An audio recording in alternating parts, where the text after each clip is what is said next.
ಈ 5 ದೃಷ್ಟಾಂತಗಳಿಗೂ ಈ ಮೂರ್ಖ ಪಂಡಿತರ ದೃಷ್ಟಾಂತಕ್ಕೂ ಬಹಳ ವ್ಯತ್ಯಾಸ ಇದೆ.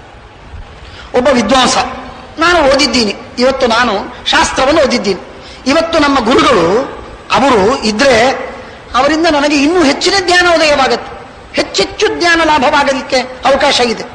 ಯಾಕೆ? ಜ್ಞಾನಕ್ಕೆ ಸೀಮೆ ಇಲ್ಲ, ಜ್ಞಾನಕ್ಕೆ ಮಿತಿ ಇಲ್ಲ, ಅನಂತವಾಗಿದೆ.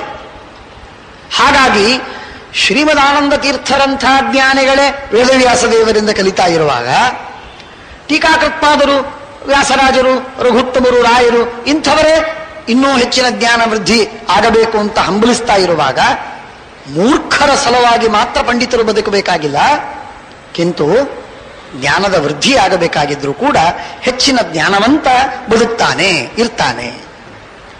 ಆದ್ದರಿಂದ 6 ತರಹದ ಜನರಿಗೆ ಬದುಕುವುದಕ್ಕೆ 6 ತರಹದ ಜನಾಂಗ ಬೇಕು. ಹಾಗಿದ್ರೆ ಮಾತ್ರ ನಡೆಯುತ್ತೆ. ಇದು ಸತ್ಯವಾದ ಮಾತು. ಷಡಿಮಾನಿ ವಿನಶ್ಯಂತಿ ಮುಹೂರ್ತ ಮನವೇಕ್ಷಣ. ಗಾವಹ, ಆಕಳುಗಳು ಒಂದು ಸ್ವಲ್ಪ ಹೊತ್ತಿನವರೆಗೆ, ಒಂದು ಅರ್ಧ ಗಂಟೆ ಆಚೆ ಈಚೆ ಹೋಗಿಬಿಟ್ರೆ ಆಕಳು ಎಲ್ಲೋ ಹೋಗಿಬಿಡುತ್ತೆ.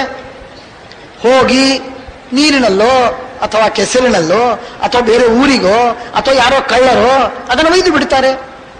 ಹಾಗಾಗಿ ಆಕಳುಗಳನ್ನ ರಕ್ಷಣೆ ಮಾಡಬೇಕಾದರೆ ಸದೈವ ಸತರ್ಕನಾಗಿರ್ಬೇಕು, ಯಾವಾಗಲೂ ಜಾಗರೂಕನಾಗಿರ್ಬೇಕು. ಅಂದ್ರೆ ಮಾತ್ರ ಹಸುಗಳನ್ನ ಕಾಪಾಡಲಿಕ್ಕೆ ಸಾಧ್ಯ, ಇಲ್ಲದೇ ಇದ್ರೆ ಕಾಪಾಡಲಿಕ್ಕಾಗುವುದಿಲ್ಲ.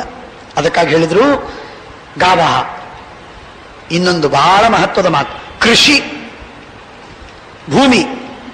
ಭೂಮಿ ನೀವು ಮನೆಯಲ್ಲಿ ಕೂತ್ಕೊಂಡು ಭೂಮಿ ಮಾಡ್ತೀನಿ ಅಂದ್ರೆ ಆಗುವುದಿಲ್ಲ. ಎಷ್ಟು ಗದ್ದೆ, ಎಷ್ಟು ತೋಟ, ಎಷ್ಟು ಹೊಲ ಇದೆಯೋ ಅಷ್ಟನ್ನೆಲ್ಲ ಸದಾ ಕಾಲ ಅದನ್ನ ತನ್ನ ಮಕ್ಕಳಂತೆ ಪ್ರೀತಿಯಿಂದ ಅದನ್ನು ಜೋಪಾನ ಮಾಡಬೇಕು, ರಕ್ಷಣೆ ಮಾಡಬೇಕು, ಬೆಳೆಸಬೇಕು, ಕಾಪಾಡಬೇಕು. ಗಾವಹ ಕೃಷಿ. ವಿದ್ಯೆ ಇದೆ, ಶಾಸ್ತ್ರದ ಅಧ್ಯಯನವಿದೆ. ಅದನ್ನ ಸ್ವಲ್ಪ ಹೊತ್ತು ಬಿಟ್ಟರೂ ಕೂಡ ಆ ವಿದ್ಯೆ ನಶಿಸಿ ಹೋಗುತ್ತೆ. ಆ ವಿದ್ಯೆಯ ಸದೈವ ಆವರ್ತನವಾಗ್ತಿರಬೇಕು. ಏನು ಓದಿದ್ದೇವೆ, ಛಾಂದೋಗ್ಯದಲ್ಲಿ ಒಂದು ಮಾತು ಹೇಳ್ತಾರೆ, ಓದಿ ಮರೆತವನು ಮುಖ್ಯವಲ್ಲ, ಓದಿ ಅದನ್ನೆಲ್ಲ ಜೀವಂತ ಇಟ್ಟುಕೊಂಡವನು ದೊಡ್ಡವ.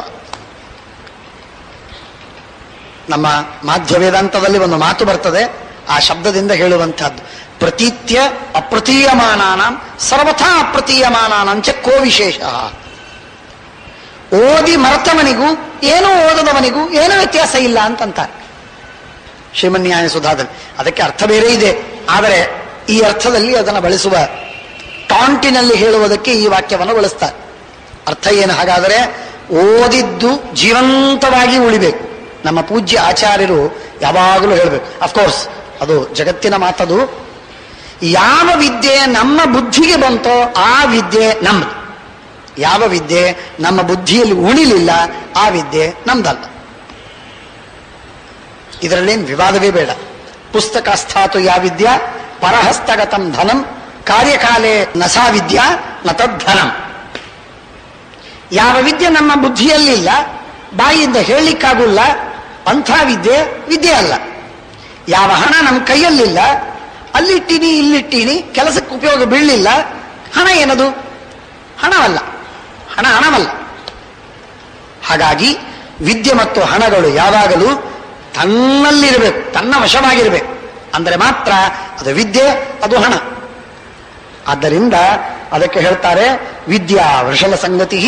ಹಾಗೆ ಸೇವೆ ಬಹಳ ದೊಡ್ಡದು. ಸೇವೆ ಸದೈವ ಸತರ್ಕನಾಗಿರಬೇಕು. ಸ್ವಾಮಿಯ ಸೇವೆಯನ್ನ ಮಾಡುವುದಕ್ಕೆ ಈ ಮನುಷ್ಯ ಸೇವಕನಾದವನು ಯಾವ ಹೊತ್ತಿಗೆ ಯಾವ ಸೇವೆ ಬೇಕಾಗತ್ತೆ ಗೊತ್ತಿಲ್ಲ. ಹಾಗಾಗಿ ಆ ಸೇವೆಯನ್ನು ಮಾಡುವುದಕ್ಕೆ ಸನ್ನದ್ಧನಾಗಬೇಕು. ಅಕಸ್ಮಾತ್ ಆಗದೆ ಇದ್ರೆ ಸೇವೆ ತಪ್ಪಿತು. ಸೇವಾಧರ್ಮ ಪರಮಗಹನ ಯೋಗಿನಾಮಪ್ಯಗಮ್ಯ. ಶಾಸ್ತ್ರ ಹೇಳುತ್ತದೆ, ಯೋಗಿಗಳಿಗೂ ಕಷ್ಟವಾಗಿರುವಂತಹ ವೃತ್ತಿ ಅಂದರೆ ಸೇವಾವೃತ್ತಿ. ಸೇವಾಧರ್ಮ ಪರಮಗಹನ. ಏನು ಮಾಡಿದರೂ ಸೇವೆ ತಪ್ಪತ್ತೆ, ಏನು ಮಾಡದಿದ್ರೂ ಸೇವೆ ತಪ್ಪತ್ತೆ. ಬಹಳ ಸೂಕ್ಷ್ಮವಾಗಿರುವಂತಹದ್ದು. ಹೀಗಾಗಿ ಈ ಯಾರು ಗಾವಹ ಸೇವಾ ಕೃಷಿರ್ ಭಾರ್ಯ ವಿದ್ಯಾ ವೃಷಲ ಸಂಗತಿ, ಇವು ಷಡಿಮಾನಿ ವಿನಶ್ಯಂತಿ ಮುಹೂರ್ತ ಮನವೇಕ್ಷಣ. ಸ್ವಲ್ಪ ಕಾಲ ಎಚ್ಚರ ತಪ್ಪಿಬಿಟ್ರೆ, ಮೈಮರ್ತು ಕೂತ್ರೆ ಆಗ ಹೋಯ್ತು ಇದೆಲ್ಲ. ಎಲ್ಲಕ್ಕಿಂತಲೂ ಮುಖ್ಯವಾಗಿ ಭಗವಂತನ ಆರಾಧನೆ, ಭಗವಂತನ ಸಾಧನೆ. ನಮ್ಮ ಸಾಧನ ಮಾರ್ಗವೇನಿದೆ ಇದು ಯಾವಾಗಲೂ ಜಾಗರೂಕವಾಗಿರಬೇಕು. ಯಾವಾಗಲೂ ಯಾರೋ ಒಬ್ರು ಕೇಳಿದ್ರು, ಯಾಕಿಷ್ಟು ಯಾವಾಗಲೂ ಜಾಗರೂಕವಾಗಿರಬೇಕು? ಅದಕ್ಕೆ ಯಾರೋ ಒಬ್ರು ದೃಷ್ಟಾಂತ ಕೊಟ್ಟದ್ದನ್ನು ನಾನು ಹೇಳ್ತೇನೆ. ನನಗೆ ಒಬ್ಬ ರಿಕ್ಷಾದಲ್ಲಿ ಕರ್ಕೊಂಡು ಹೋಗ್ತಾ ಇದ್ದ. ಅವನು ಹೇಳ್ತಿದ್ದ, ನೋಡ್ರಿ ಆಚಾರ್ಯ, ನಾನು ರಿಕ್ಷಾ ಚಾಲನೆ ಮಾಡ್ತಾ ಇದ್ದೀನಿ. ರಿಕ್ಷಾ ನಡೆಸ್ತಾ ಇರುವಾಗ ಮುಸಲ್ಮಾನ.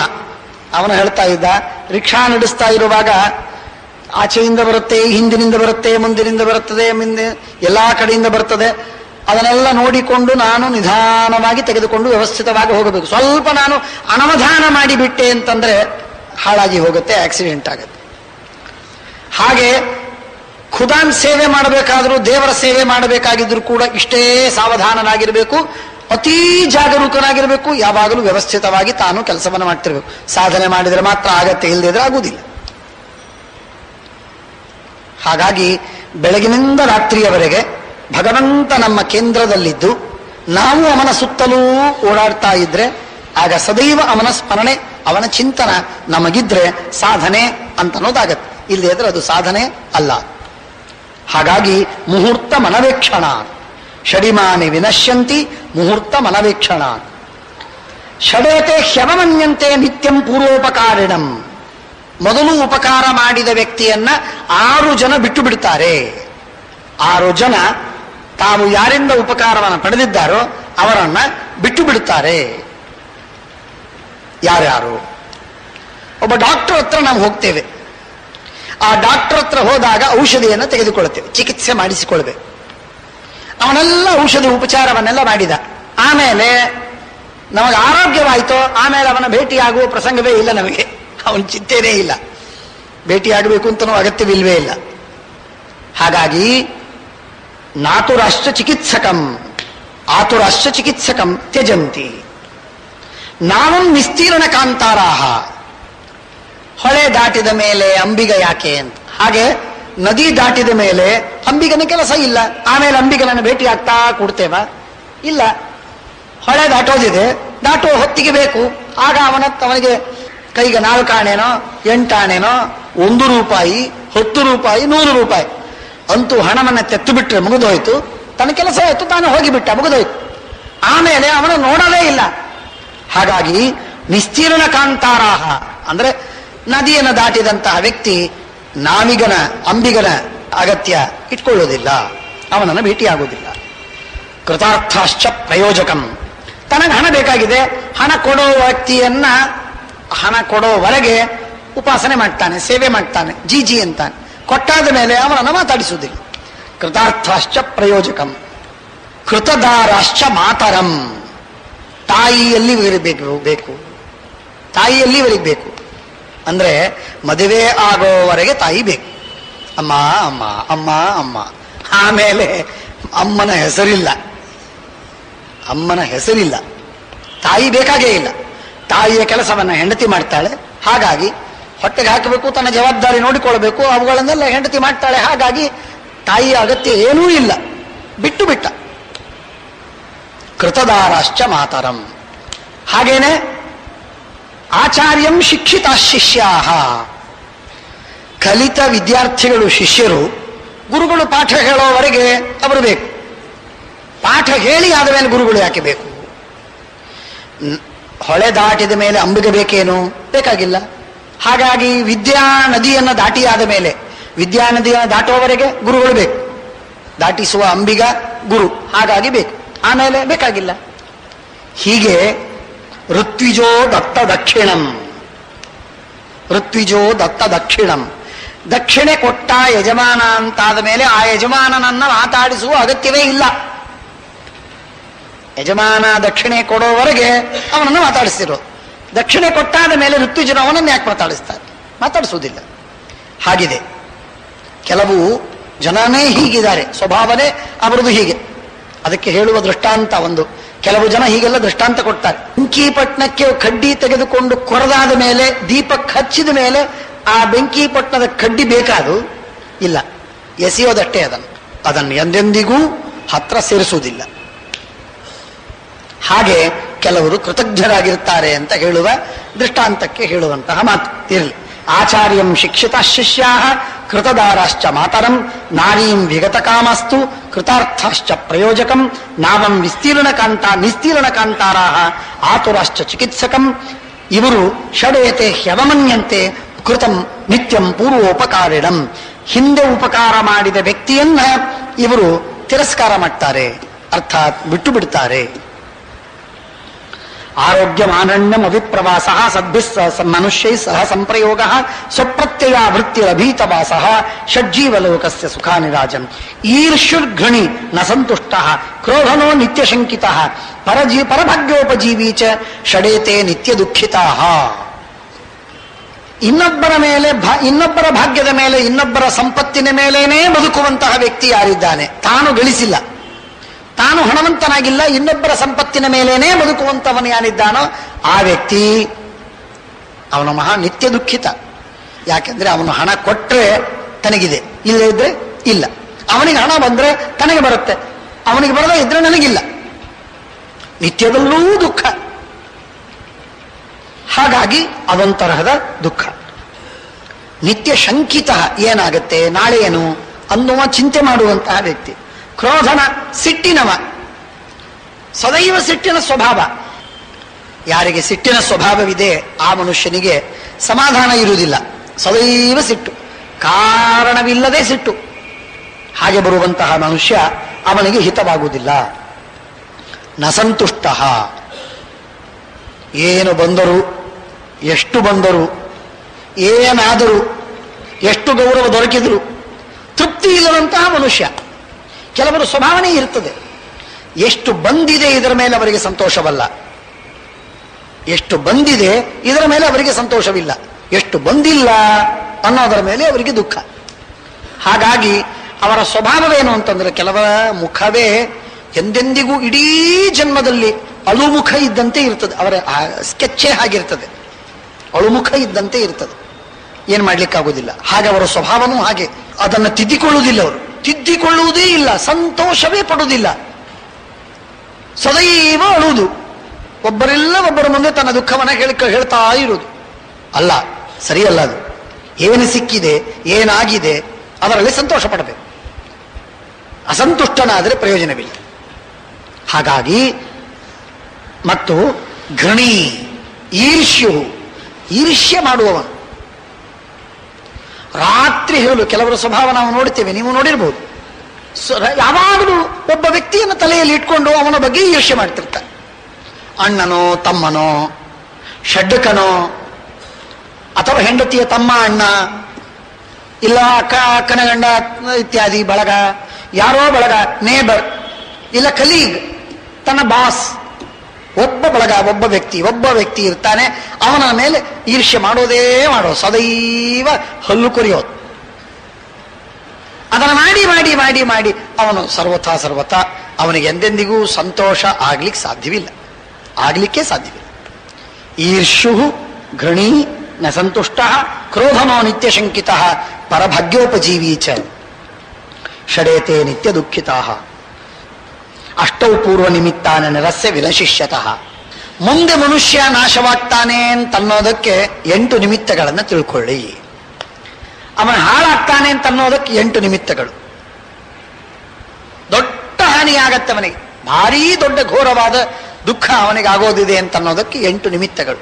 ಏನದು ಹೇಳ್ತಾರೆ? ಬ್ರಾಹ್ಮಣಾನ್ ಪ್ರಥಮಂ ದ್ವೇಷ್ಟಿ, ಬ್ರಾಹ್ಮಣರ ದ್ವೇಷ, ಬ್ರಾಹ್ಮಣರ ಜೊತೆಗೆ ವಿರೋಧ, ಬ್ರಾಹ್ಮಣ ಹಣವನ್ನು ಅಪಹಾರ ಮಾಡೋದು, ಬ್ರಾಹ್ಮಣರನ್ನು ಕೊಲ್ಲೋದು, ಬ್ರಾಹ್ಮಣರ ನಿಂದೆ ಮಾಡಿ ಸಂತೋಷ ಪಡೋದು, ಬ್ರಾಹ್ಮಣರನ್ನ ಸ್ತೋತ್ರ ಮಾಡಿದರೆ ಹಿಗ್ಗದಿರುವುದು, ಬ್ರಾಹ್ಮಣರನ್ನ ಎಂದೆಂದಿಗೂ ಸ್ಮರಣೆ ಮಾಡದೇ ಇರೋದು, ಬ್ರಾಹ್ಮಣರು ಎಂದಾದರೂ ಬೇಡಿದರೆ ಅಸೂಯೆ ಪಡೋದು, ಸಿಟ್ಟು ಮಾಡೋದು. ಹೀಗೆ ಮಾಡುವಂತಹ ಯಾವ ವ್ಯಕ್ತಿಯೋ ಅವನಿಗೆ ಘೋರವಾದ ಆಪತ್ತು ಅವನಿಗೆ ಇದೆ ಅಂತ ಅರ್ಥ. ಬಹಳ ಮಹತ್ವದ ಮಾತಿದು. ವಿಶೇಷವಾಗಿ ಈ ಸಂದರ್ಭದಲ್ಲಿ ಜಗತ್ತಿನ ಈ ವಾತಾವರಣವೆಲ್ಲವಿರುವಾಗ ಇದರ ಅರ್ಥವನ್ನು ಬಹಳ ವಿಸ್ತಾರವಾಗಿ ನಾವು ತಿಳ್ಕೋಬೇಕಾಗತ್ತೆ. ಆಳವಾಗಿ ತಿಳಿಬೇಕಾಗುತ್ತೆ. ದಶಧರ್ಮಂ ನ ಜಾನಂತಿ ಧೃತರಾಷ್ಟ್ರ ನಿಬೋಧತಾನ್ ಮತ್ತ ಪ್ರಮತ್ತ ಉನ್ಮತ್ತ ಶ್ರಾಂತ ಕ್ರುದ್ಧೋ ಬುಭುಕ್ಷಿತ ತ್ವರಮಾಣಶ್ಚ ಲುಬ್ಧಶ್ಚ ಭೀತ ಕಾಮೀಚ ತೇ ದಶ. 10 ತರಹದ ಜನರಿಗೆ ಧರ್ಮದ ಜ್ಞಾನವಾಗುವುದಿಲ್ಲ, ಧರ್ಮದ ಎಚ್ಚರ ಇರುವುದಿಲ್ಲ. ಧರ್ಮ ಯಾರಿಗೆ ಗೊತ್ತಾಗತ್ತೆ ಅಂದ್ರೆ ಈ 10 ದೋಷಗಳಿಲ್ಲದವನಿಗೆ ಧರ್ಮದ ಎಚ್ಚರ ಬರ್ತದೆ. ಯಾರಿಗೆ 10 ದೋಷಗಳಿವೆ ಅವನಿಗೆ ಧರ್ಮದ ಎಚ್ಚರ ಇಲ್ಲ, ಎಂದೆಂದಿಗೂ ಇಲ್ಲ. ಯಾರವನು? ಮತ್ತಃ. ಮತ್ತ ಅಂದ್ರೆ ಕುಡಿಕ, ಡ್ರಂಕಾರ್. ಕುಡಿದವನು ಯಾರೋ ಅವನಿಗೆ ಧರ್ಮದ ಜ್ಞಾನ ಇಲ್ಲ. ಎಷ್ಟೇ ಓದಿರ್ಬೋದು, ಎಷ್ಟೇ ಗೊತ್ತಿರ್ಬೋದು ಅವನಿಗೆ, ಆದರೆ ಕುಡಿದಾಗ ಅವನಿಗೆ ಧರ್ಮದ ಎಚ್ಚರ ಇರುವುದಿಲ್ಲ. ಮತ್ತಃ. ಪ್ರಮತ್ತಃ. ಪ್ರಮತ್ತ ಅಂತಂದ್ರೆ ಯಾವುದೋ ಒಂದು ಅಭ್ರಮ ಸುಭ್ರಮ ಅಂತ ಅಂತಾರಲ್ಲ ಆ ತರಹ ಆದ ವ್ಯಕ್ತಿಗೆ ಅವನಿಗೆ ಧರ್ಮದ ಎಚ್ಚರ ಇರುವುದಿಲ್ಲ. ಉನ್ಮತ್ತಃ. ಉನ್ಮತ್ತ ಅಂತಂದ್ರೆ ಇವನು ಸೊಕ್ಕಿನವ ಅಂತನ್ನೋ ಅರ್ಥವನ್ನ ಸದ್ಯಕ್ಕೆ ಮಾಡೋಣ. ಶ್ರಾಂತಃ. ಬಹಳ ಶ್ರಮವಾಗಿದೆ, ಅತೀ ಶ್ರಮವಾಗಿದೆ, ಬಿದ್ದು ಬಿಡ್ತಾನೆ. ಬಿದ್ದು ಬಿಡ್ತಾನೆ ಅಂದ್ರೆ ದೇವರ ಆಚೆ ಕಾಲು ಮಾಡಿ ಬೀಳ್ತಾನೆ. ಯಾಕೆ? ಅವನಿಗೆ ಯಾಕೆ ಎಚ್ಚರ ಬರಲಿಲ್ಲ? ಅವನಿಗೆ ಶ್ರಮ ಬಹಳ ಆಗಿದೆ, ಹಾಗಾಗಿ ಶ್ರಮವಾದವನಿಗೆ ಕಾಲು ಚಾಚಿ ಬಿದ್ದು ಬಿಟ್ಟ. ಶ್ರಾಂತಃ. ಕ್ರುದ್ಧ. ಸಿಟ್ಟಿನ ಭರದಲ್ಲಿ ಹಿರಿಯರು, ದೊಡ್ಡವರು, ಕಿರಿಯರು ಯಾವ ಗೌರವವನ್ನು ತೋರಿಸದೆ ಮಾತಾಡ್ತಾನೆ, ಹಾಗಾಗಿ ಕ್ರುದ್ಧ. ಬುಭುಕ್ಷಿತ. ಬಹಳ ಹಸಿವಾಗಿದೆ, ಆಗ ನೈವೇದ್ಯ ಮಾಡಬೇಕು. ರಮಾ ನೈವೇದ್ಯ, ವೈಶ್ವದೇವ, ಹೊಸ್ತೋದಕ, ಬಲಿಹರಣ. ಅದೆಲ್ಲ ಸಂಬಂಧ ಇಲ್ಲ. ಅದೆಲ್ಲ ಯಾವಾಗ? ಹಸಿವಿಲ್ಲದಿರುವಾಗ. ಅತೀ ಘೋರವಾದ ಭಯಾನಕವಾದ ಹಸಿವೆ ಆದಾಗ ಈ ಯಾವ ಪ್ರಸಂಗವೂ ಇಲ್ಲ. ಆದ್ದರಿಂದ ಬುಭುಕ್ಷಿತನಾದವನಿಗೆ ಧರ್ಮವಿಲ್ಲ. ಅರ್ಧ ಸಂಧ್ಯಾವಂದನ ಬಿಟ್ಟು ಹೋಗಿ ತಾನು ತಿಂತಾನೆ. ಆದ್ದರಿಂದ ಮತ್ತ ಪ್ರಮತ್ತ ಉನ್ಮತ್ತ ಶ್ರಾಂತ ಕ್ರುದ್ಧೋ ಬುಭುಕ್ಷಿತ ತ್ವರಮಾಣಶ್ಚ. ವೇಗದಲ್ಲಿ ಹೋಗಬೇಕಾಗಿದೆ, ಗಡಿಬಿಡಿಯಲ್ಲಿ ಹೋಗಬೇಕಾಗಿದೆ ಅವನಿಗೆ. ಗಡಿಬಿಡಿ ಇದೆ, ಆಗ ಧರ್ಮ ಗಿರ್ಮ ನಡೆಯುವುದಿಲ್ಲ. ಏನ್ ಧರ್ಮ? ನಡಿ ಹೋಗಾಚೆ, ಟ್ರೈನ್ ಹೋಗುತ್ತೆ, ಟ್ರೈನೇ ಮಿಸ್ ಆಗತ್ತೆ, ಏನ್ ಧರ್ಮ ಅಂತಾನೆ. ತ್ವರಮಾಣಶ್ಚ. ಲುಬ್ಧಶ್ಚ. ಲೋಭಿ. ಬಹಳ ಲೋಭ. ಬ್ರಾಹ್ಮಣರ ಹಣ ತೋಳಬಾರದು. ಎಲ್ಲಿ ಬ್ರಾಹ್ಮಣರಿ? ಕೆಲಸ ಇಲ್ಲ, ಬಗಸಿಲ್ಲ, ನಮಗೆ ಹಣ ಬರಬೇಕಾದದ್ದು ಬರಬೇಕು. ಎಲ್ಲಿ ಬ್ರಾಹ್ಮಣರು?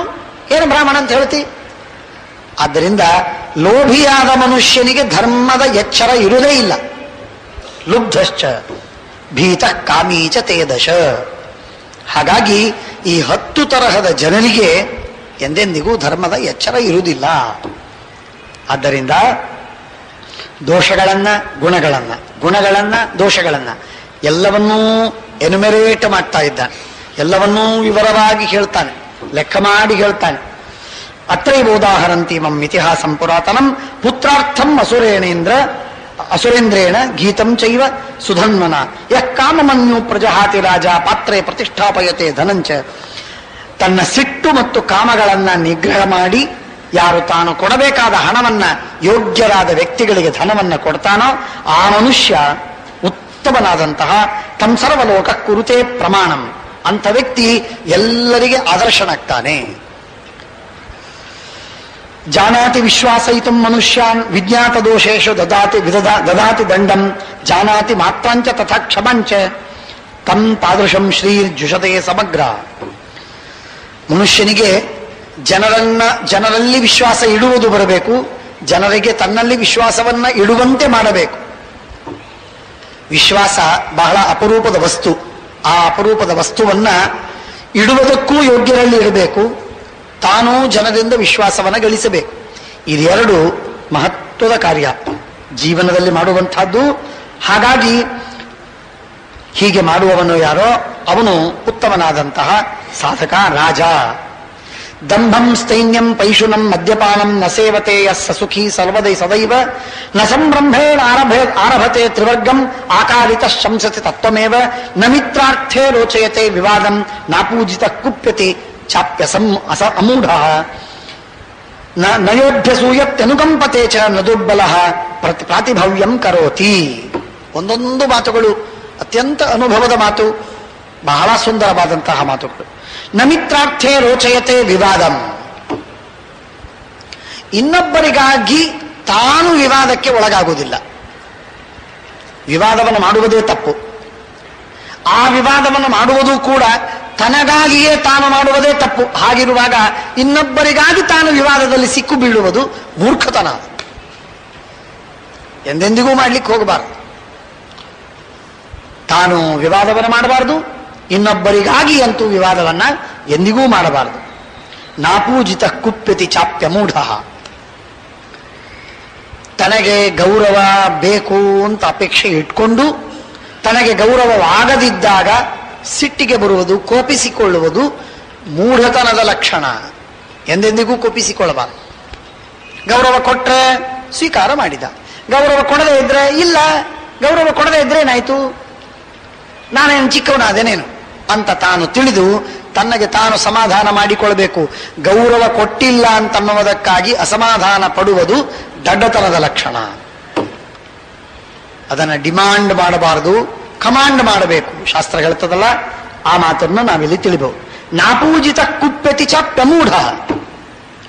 ಕೆಲವರಿಗೆ ಗೌರವದ ಆಕಾಂಕ್ಷೆ ಬಹಳ, ದೊಡ್ಡ ದೊಡ್ಡವರಾದಷ್ಟು ಗೌರವದ ಆಕಾಂಕ್ಷೆ ಹೆಚ್ಚಾಗ್ತಾ ಹೋಗುತ್ತೆ, ಬಹಳ ಬಹಳ ಹೆಚ್ಚಾಗತ್ತೆ. ಸಣ್ಣ ಮನುಷ್ಯನಿಗೆ ಗೌರವದ ಆಕಾಂಕ್ಷೆ ಬಹಳ ಇರುವುದಿಲ್ಲ. ಗೌರವ ಕೊಟ್ಟರೂ ಸರಿ, ಗೌರವ ಕೊಡದೇ ಇದ್ರೂ ಸರಿ. ದೊಡ್ಡವರಿಗೆ ಹಾಗಾಗುವುದಿಲ್ಲ. ಅವನಿಗೆ ಅಭಿಮಾನ ಬಹಳ ಜಾಗೃತವಾಗಿರ್ತದೆ. ಸೋಷಿಯಲ್ ಸೈಕಾಲಜಿಯಲ್ಲಿ ಹೇಳ್ತಾರೆ, ಸೊಸೈಟಿ ಅವನಿಗೆ ನೀನು ಬಹಳ ದೊಡ್ಡವ ದೊಡ್ಡವ ದೊಡ್ಡವ ಅಂತ ಹೇಳಿ ಅವನನ್ನ ತಲೆಗೇರಿಸಿ ಕೂಡಿಸಿರ್ತದೆ. ತನ್ನನ್ನು ತಾನು ಅವನು ದೊಡ್ಡವ ಅಂತ ತಿಳ್ಕೊಂಡ್ಬಿಟ್ಟಿರ್ತಾನೆ. ಹಾಗಾಗಿ ಸೊಕ್ಕು ಅವನಿಗೆ ಹೆಚ್ಚು, ಅವನಿಗೆ ಗೌರವದ ಅಪೇಕ್ಷೆಯೂ ಹೆಚ್ಚು. ಆದ್ದರಿಂದ ಅದಕ್ಕೆ ಹೇಳ್ತಾರೆ, ನಾಪೂಜಿತ ಕುಪ್ಯತಿ ಚ ಪ್ರಮೂಢ ನಯೋಭ್ಯಸೂಯತ್ಯನುಕಂಪತೆ ಚ. ಇನ್ನೊಬ್ಬರನ್ನ ಯಾರು ಕೋಪಿಸಿಕೊಳ್ಳುವುದಿಲ್ಲ, ಅಥವಾ ಯಾರು ಅನುಕಂಪತೆ ಚ, ಇನ್ನೊಬ್ಬರ ಮೇಲೆ ಒಳ್ಳೆ ಪ್ರೀತಿಯನ್ನು ಮಾಡ್ತಾನೆ, ಅನುಕಂಪೆಯನ್ನು ಮಾಡ್ತಾನೆ. ನ ದುರ್ಬಲ ಪ್ರಾತಿಭವ್ಯಂ ಕರೋತಿ. ಪ್ರಾತಿಭವ್ಯ ಅಂದ್ರೆ ಜಾಮೀನು ಆಗುವುದು. ತಾನು ಸಮರ್ಥನಲ್ಲ, ಆದರೆ ಜಾಮೀನಾಗಬಾರದು. ಸಮರ್ಥನಾಗಿದ್ರೆ ಜಾಮೀನಾಗ್ಲಿಕ್ಕೆ ಅಡ್ಡಿ ಇಲ್ಲ, ಇಲ್ಲದೆ ಇದ್ರೆ ಜಾಮೀನಾಗ್ಲಿಕ್ಕೆ ಹೋಗಬಾರದು. ಜಾಮೀನಾಗಬೇಕಾದ್ರೆ ಅಷ್ಟನ್ನು ದಕ್ಕಿಸಿಕೊಳ್ಳುವ ಯೋಗ್ಯತೆ ಬೇಕವನಿಗೆ.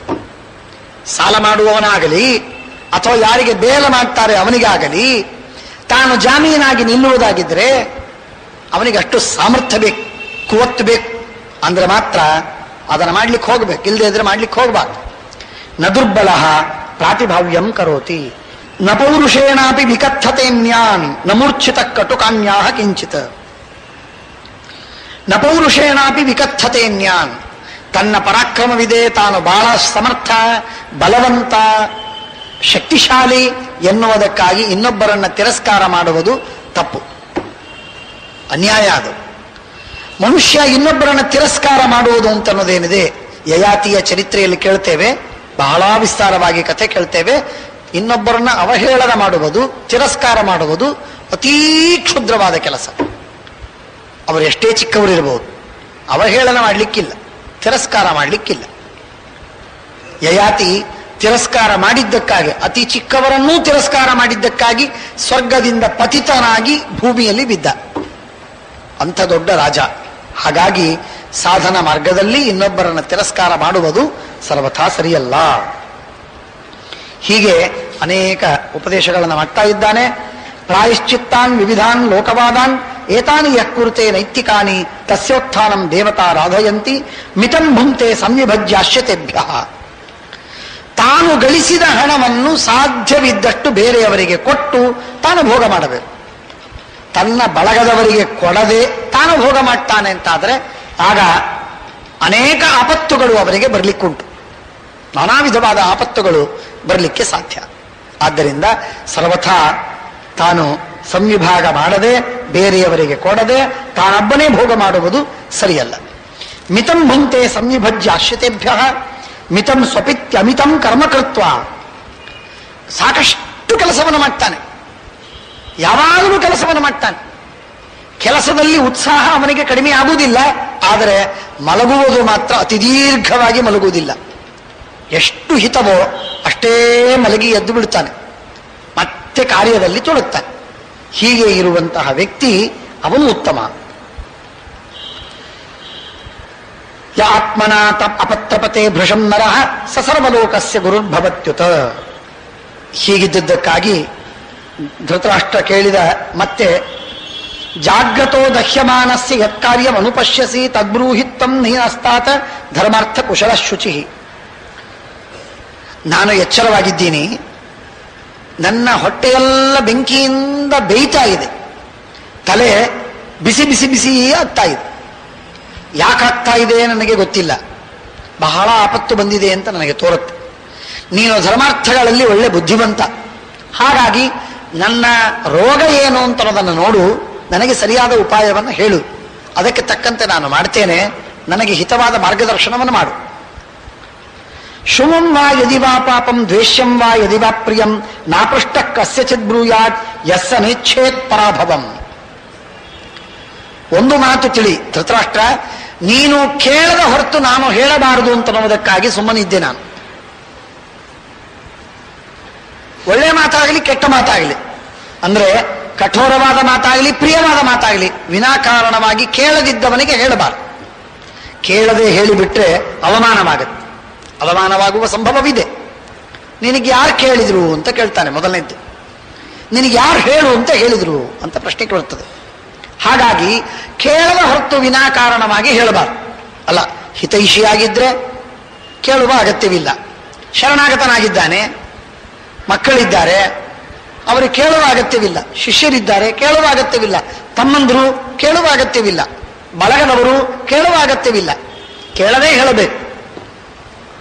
ಆ ಅಂಡರ್ಸ್ಟ್ಯಾಂಡಿಂಗ್ ಇರಲೇಬೇಕು. ಕೇಳಿಲ್ಲ ನಾನು ಯಾಕೆ ಹೇಳಬೇಕು ಅಂತ ಇವನು ಬಿಗುಮಾನದಿಂದ ಕೂಡಬಾರದು. ನಾನು ಕೇಳಿದೆ ಅವನು ಯಾಕೆ ಹೇಳಿದೆ ನನಗೆ ಅಂತ ಮಗ ತಮ್ಮ ಇತ್ಯಾದಿಗಳು ತಪ್ಪು ತಿಳಿಬಾರದು. ಇದು ವ್ಯವಸ್ಥೆ ಇದೆ, ಇದರಲ್ಲೇನು ವಿವಾದವಿಲ್ಲ.